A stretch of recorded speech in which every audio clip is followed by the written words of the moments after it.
Okay, here you are looking at the MVAC M20 central vac unit. It is designed for RVs and condos. And just to show you how small this little guy is, I put it actually beside a full-size central vac.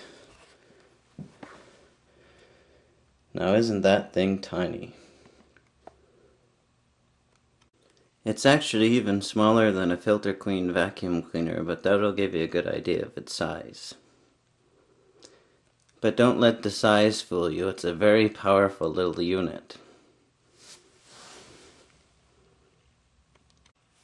So this is the machine here.